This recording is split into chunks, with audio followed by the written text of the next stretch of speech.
రాజమౌళి గారు, మీకు ఇబ్బంది కలిగింది, మీ వీడియో రకరకాల చోట్లకి ఏదో ఇబ్బంది కలిగి మీరు రిలీజ్ చేయలేకపోయారు.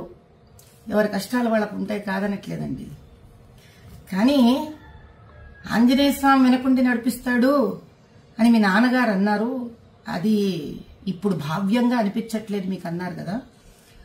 పోనీ బాహుబలి సినిమాలో కోట్లు సంపాదించారు కదండి శివలింగాన్ని ఎత్తిపించి పాపం ప్రభాస్ గారితో. అప్పుడేమన్నా శివుడి మీద ఏమైనా దానకం చదివారా మీరేమన్నా? ఏ శివాలయానికి ఏమన్నా దాన ధర్మాలు చేశారా? ఆ రోజు చేసింది లేదు, ఈ రోజు తిట్టుకోవడం ఎందుకండి ఆంజనేయ స్వామిని చెప్పండి. కుల వృత్తిలో వ్యక్తులు అంటే కుమ్మరివాడు ఆ కుమ్మరి వస్తువులని, కంసాలివాడు తన కంసాలి వస్తువుని, డాక్టర్ తాను సర్జరీలో వాడే సర్జరీ వస్తువులని, వీటిని అన్నిటినీ దైవంగా భావిస్తారండి. భగవంతుడు డబ్బు సంపాదనకి వాడుకోండి, కాదనట్లేదు. కనీసం డబ్బు సంపాదనకి ఉపయోగపడ్డాడు భగవంతుడు అని ఆయన పట్ల ఒక గౌరవం ఉంచడం మీలాంటి వాళ్ళకి, మాలాంటి వాళ్ళకి, మనందరికీ సామాజిక స్ఫూర్తిగా ఉండాలి.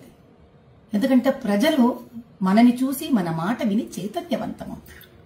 అంత బేలలాగా మీరు ఎవరో ఏదో షాట్లు మీకు కొట్టేశారు కాబట్టి మీకు ఆంజనేయ స్వామి వెనక లేడని మీరు భావించడం, ఆ తర్వాత వెంటనే సమస్య తీరిపోగానే చిన్నపిల్లలాగా వేసేసుకోవడం, ఇంకా నిలకడెక్కడుంది రాజమౌళి గారు మీ అంత పెద్ద మనిషికి కూడా?